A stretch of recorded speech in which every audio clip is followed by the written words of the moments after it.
say, this is Lex Friedman having the real Donald Trump on. We'll play a little bit of it. Let's go. Fascist. Yeah, they do. So I figure it's all right to call them a communist. Yeah, they call me a lot worse than I call them. A lot of people listening to this, myself included, that doesn't think that Kamala is a communist. I believe you have to fight fire with fire. Politics is a dirty game. It is a dirty game. It's certainly true. How do you win at that game? They suffer from massive Trump derangement syndrome, TDS. Trump looks hot as fuck.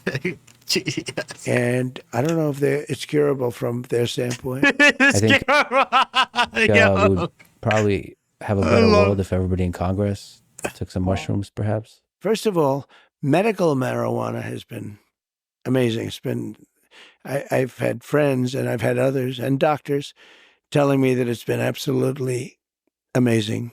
The list of clients that went to the island has not been made public. Yeah, it's very interesting, isn't it? Jeffrey The following Epstein. is a conversation with Donald Trump Shout on to this, Lex. the Lex Friedman podcast. They're getting smaller and smaller, They're getting smaller. right? I mean, people do respect you more when you have a big camera for some reason. No, it's cool. And about 20 guys that you pay a fortune to, right? All right. Okay. You said that you love winning, and you have won a lot in life, in real estate, in business, in TV, in politics. So let me start with a mindset, a psychology question. What drives you more, the love of winning or the hate of losing? Maybe equally, maybe both. I don't like losing, and I do like winning. I've never thought of it as to which is more of a driving force. You've been close with a lot of the greats in sport. You think about Tiger Woods, Muhammad Ali. You have people like Michael Jordan, who I think hate losing more than anybody. So what do you learn from those guys? Well, they do have something different. You know, the great champions have something very different, like the sports champions. And, you know, you have champions in other fields, but you see it more readily in sports. You see it over a weekend or you see it during a game. And you see that certain people stand out and they keep standing out. But it's there for you. It doesn't take a lifetime to find out that somebody was a winner or a loser. And so the sports thing is very interesting, but you know, I play golf with different people, and there's a different mindset among champions. There's really a very different mindset. There's a different thought process. You know, talent-wise, sometimes you can't tell the difference in talent, but at the end of a weekend, they seem to win. And it's very interesting. Like as an example, Tiger or Jack Nicklaus, he was a phenomenal winner. And he does have a different way about him. And Tiger has a different way about him. And Michael Jordan. And there's never one, you would think that there'd be one way. Arnold Palmer was the nicest guy you'd ever meet. And then you have some champions that aren't really nice.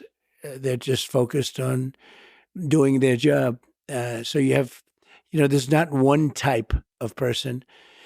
But the one thing I would say that everybody seems to have in common is they're very driven. They're driven like beyond. They don't seem to give up easily. They don't give up. They don't give up, but they do seem to be, you know, they have a passion that's maybe more than people that don't do as well. You've said that politics is a dirty game in the past. It is a dirty game. It's certainly true. So if it is a game, how do you win at that game? Well, you win at that game by getting the word out and by using sense. You have to have a feeling where it's going.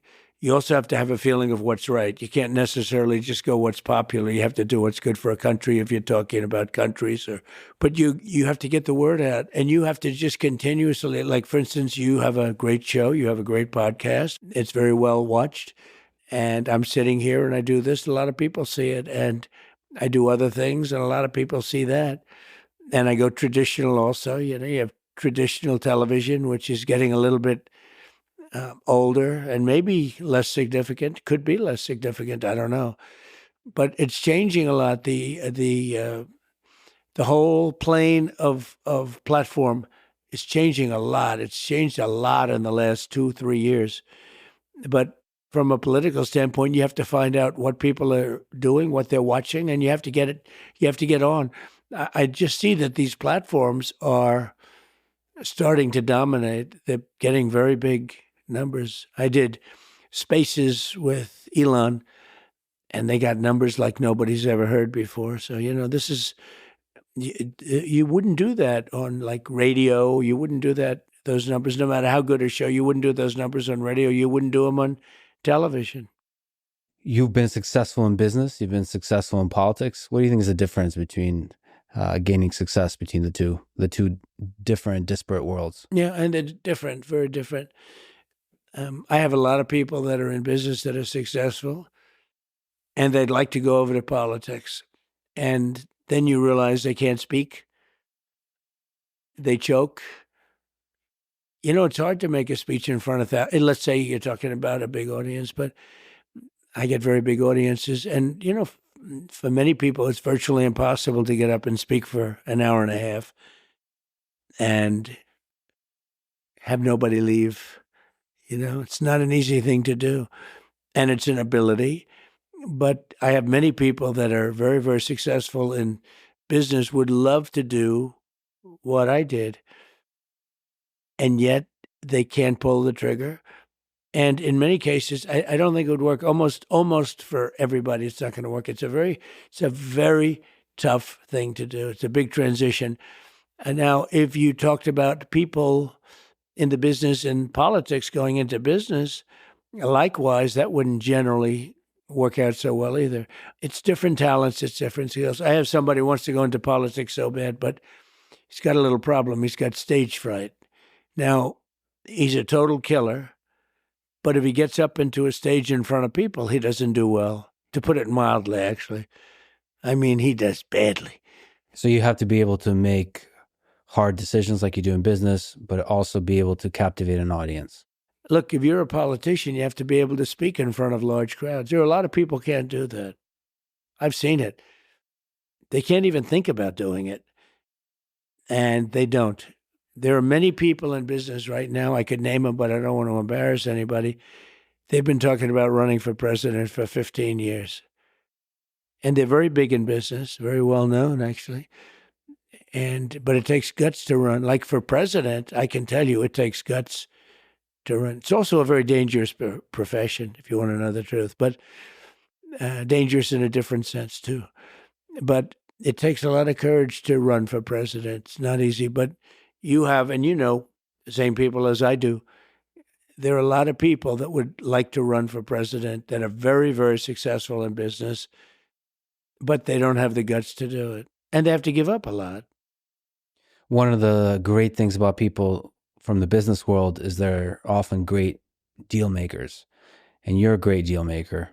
And you've talked about the war in Ukraine and that you would be able to find a deal that both Putin and Zelensky would accept. What do you think that deal looks like? I think the deal, and I wouldn't talk about it too much because I think I can make a deal. If I win as president-elect, I'll have a deal made, guaranteed. That's a war that shouldn't have happened. It's terrible. Look, Biden is the worst president in the history of our country, and she's probably worse than him. Oh, no. That's something that should have never happened, but it did happen. And now it's a much tougher deal to make than it would have been before it started. Millions of people. I think the number is going to be a lot higher when you see this all at some point iron out. I think the death numbers are going to be a lot higher than people think. Imagine when you take a look at the destruction and the buildings coming down all over the place in Ukraine, I think those numbers are going to be a lot higher. They lie about the numbers. They try and keep them low. They knocked down a building that's 2 blocks long. These are big buildings. And try to keep them low. That's they say crazy. One person was mildly injured. No. A lot of people were killed. Like maimed. And there are people in those buildings, and they have no chance. Once they start coming down, there's no chance. So that's a war that absolutely has to get done. And then you have Israel, and then you have a lot of other places that are talking war. The world is a rough place right now. And a lot of it's because of the fact that America has no leadership. Mm. And I believe that she'll be probably worse than Biden. I watched the interview the other night. I mean, it was just a softball interview. So you would like to see her do more interviews, challenged more? I don't know. I can't believe the whole thing is happening. We had a man in there that should have never been in there. They kept him in a basement. They used COVID. They cheated, but they used COVID to cheat. They cheated without COVID too. But you had somebody in there, and now we have a woman that is not. I mean, she couldn't do an interview. This was a really soft interview. This is an interview where they're given a multiple choice questions, multiple guess. I call it multiple guess. Oh, And no. I don't think she did well. I think she did very poorly. How do you think you'll do in the debate coming up? It's in a few days. So I've done a lot of debating, only as a politician. I never debated. My first debate was the Rosie O'Donnell debate, right? The famous Rosie O'Donnell debate, the answer. But I've done well with debates. Millions more votes than I got the first time. I was told if I got 63 million, which is what I got the first time, you would win. You can't not win. And I got millions of more votes than that, and lost by a whisker. And look what happened to the world with all of the wars and all of the problems. And He said a look what whisker. happened with inflation, because inflation's just eating up our that's wild. country, eating it up. So it's too bad. But That's too bad. there are a lot of is too things that bad. could happen. We have to get those wars settled. We have to get, I'll tell you, you have to get Ukraine done. That could end up in a third world war. So could the Middle East. So maybe let's talk about what it takes to negotiate with somebody like Putin or Zelensky. Do you think Putin would be willing to give up any of the regions they already captured? I don't These know. are great questions. Here we I can go. tell you There you go, that Lex. all of this would have never happened, and it would have been very easy. You can't go because into you don't have, like, that question wouldn't be asked. That's a tougher question. Once that starts happening, because he has taken over a lot of territory. Now I guess they're insurgents now too, right? So, it's a little bit interesting that that's happening and that it can happen. And it's interesting that Putin has allowed that to happen. Look, that's one that should have never started. We have to get it stopped. Ukraine is being demolished. They're destroying a great culture that's largely destroyed. What do you think works better in those kinds of negotiations?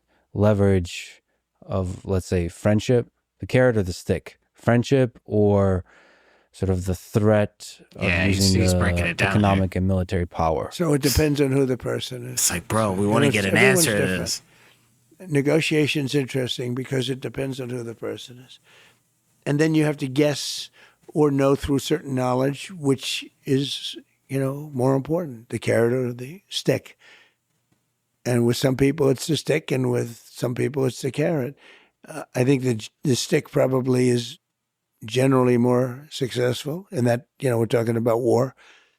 But the kind of destruction that we're witnessing now, nobody's ever seen. I mean, it's a terrible thing, and we're witnessing it all over. We're witnessing it in all parts of the world, and a lot of things are going to get started. Look what's going on with China.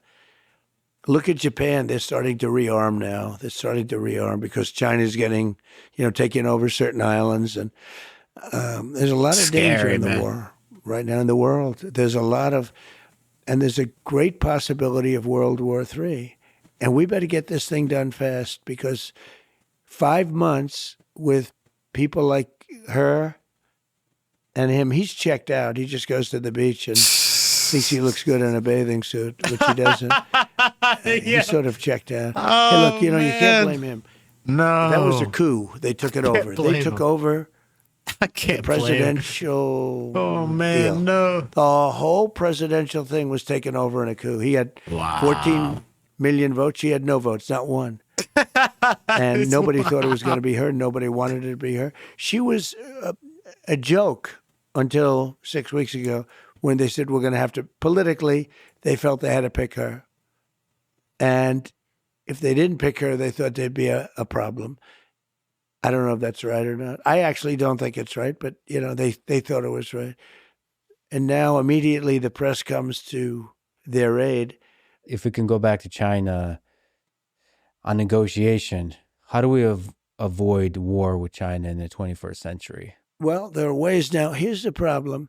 If I tell you how, and I'd love to do it, but if I give you a plan, like I have a very exacting plan how to stop Ukraine and Russia, and I have a certain idea, maybe not a plan, but an idea for China, because we're in a lot of trouble. They'll be in a lot of trouble too, but we're in a lot of trouble. But I can't give you those plans because if I give you those plans, I'm not going to be able to use them. They'll be very unsuccessful. Part of it's surprise, right? Right. But they won't be able to help us much. So you have Well, a at least we plan got of an what answer say to that. Putin Yeah, I when know. you take Exactly. office.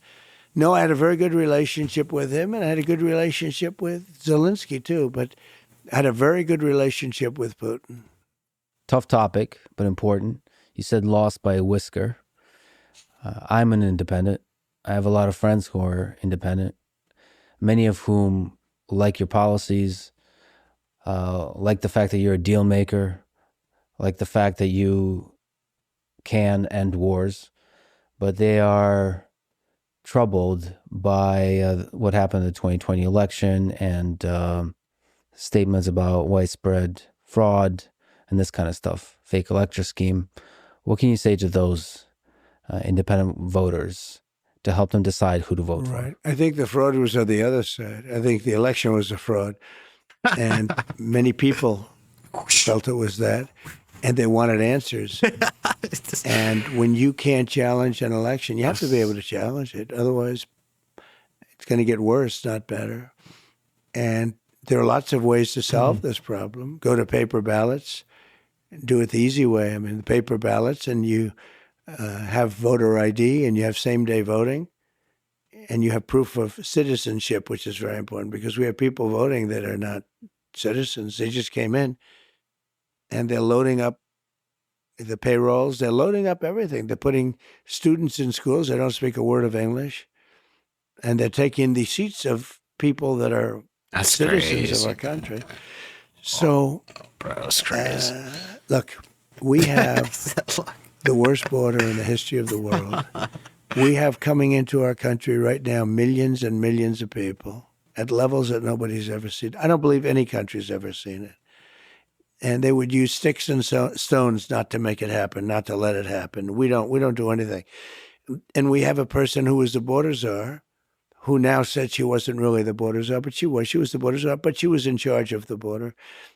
And we have her, and she's saying very strongly, "Oh, I did such a good job. She was horrible, horrible. The harm she's done." But we have people coming in from other countries all over the world, not just South America, and they're coming in from prisons and jails.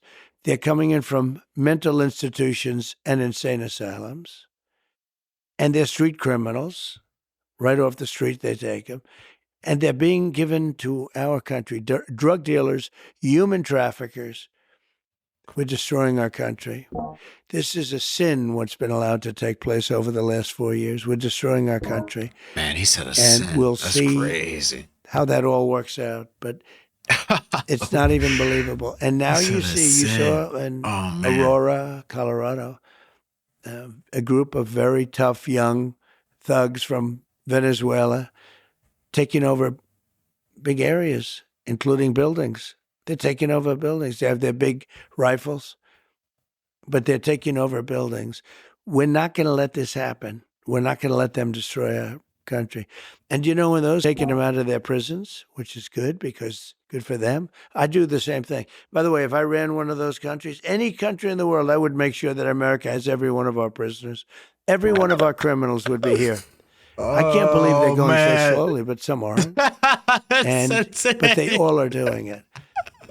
And we can't let that happen. They're emptying out their prisons and their mental institutions into the United States of America. We can't let that happen. So a lot of people believe that there was some shady stuff that went on with the election, whether it's media bias or big tech, but still the claim of widespread fraud is the thing that bothers people.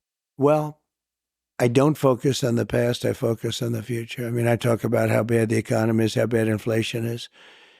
how bad things like, which is important, Afghanistan was, in my opinion, the most embarrassing thing that's ever happened to our country. And because of that, I think Putin went in. When he saw how stupid we were, Putin went in. But it was the most embarrassing moment in the history of our country. I really believe that. But, we left 13 dead soldiers. Think of it, 13 dead soldiers, many soldiers horrifically hurt with arms and legs and everything else gone. We left hostages behind. We left Americans behind. We left military equipment, the likes of which nobody's ever left behind before. Billions and billions of dollars of equipment. They're now selling the equipment. They're one of the largest arms dealers in the world. And very sad, very sad. And we were there for a long time. I was going to get out. We were getting ready to get out. Then we got interrupted by the election. But we would have been out with dignity and strength. We were having very little problem with the Taliban when I was there because they knew it was going to be tough. I dealt with Abdul. Abdul was the leader. And we got along fine. He understood. But, they were shooting. They were killing a lot of our people before I came down. And when I got there, I spoke to him. I said, can't do it. Don't do it anymore. We went 18 months before this happened. This horrible day happened. We went 18 months and nobody was shot at or killed. What do you think that was, the carrot or the stick in that case in Afghanistan? The that stick, worked? definitely So the the stick. threat of military force. That was the stick, yeah. It doesn't have to be, but that was the stick. Well, let me just linger on the election a little bit more. For this election, it might be a close one. Some great What questions. can here. we do to avoid the insanity and division of the previous election, whether you win or lose? Well, I hope it's not a close one. I mean, I don't know how people can vote for somebody that has destroyed our country. The inflation, Yeah. the bad economy, but to me, in a way, the worst is what they've allowed to happen Right. at our border, where they've allowed millions of people to come in here from places that you don't want to know about.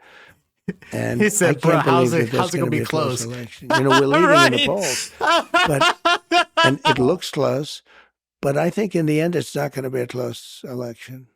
What do you think is the right way to solve the immigration crisis? Is mass deportation one of the solutions you would think about? Well, you've got to get the criminals out of here fast, right? The people from mental institutions, you got to get them back into their mental institution. No country can afford this. It's just too much Put him back. money. You look at what's happening in New York and Chicago and LA and lots of places, and you take a look at what's happening. There's no country can afford this. We can't afford it.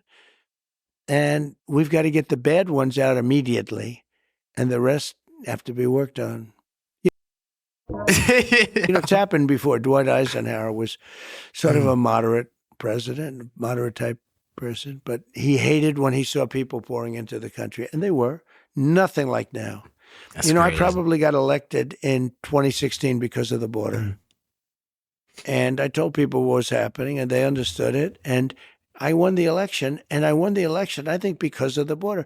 Our border is 25 times worse right now than it was in 2016. Yo, ladies and gentlemen, I hope everyone enjoyed the stream today. We had a eventful day. A lot of unfortunate news going on today. But we got to end the stream checking out Lex Friedman interviewing former President Donald Trump. He's running as the Republican candidate, as the Republican nominee against Kamala Harris. Wow, crazy times that we are in, folks. Had to do my reactions to all this eventful stuff going on today. If you enjoyed the video or this broadcast, please consider hitting the like, share, and the subscribe button. If you want to see what else we're doing, hit me up on all platforms at Kicking It with Timmy B. Hit me up on X at KIWTB Gaming. Make sure you stay informed. Make sure you go vote November 5th, 2004. Today is September 4th, 2024. We're just only 3-something months away. Make sure you folks prepare yourself, inform yourselves, and get on ready We got great things to be doing here. I hope you are here to see it. Come on back now. I see you on the next one, okay?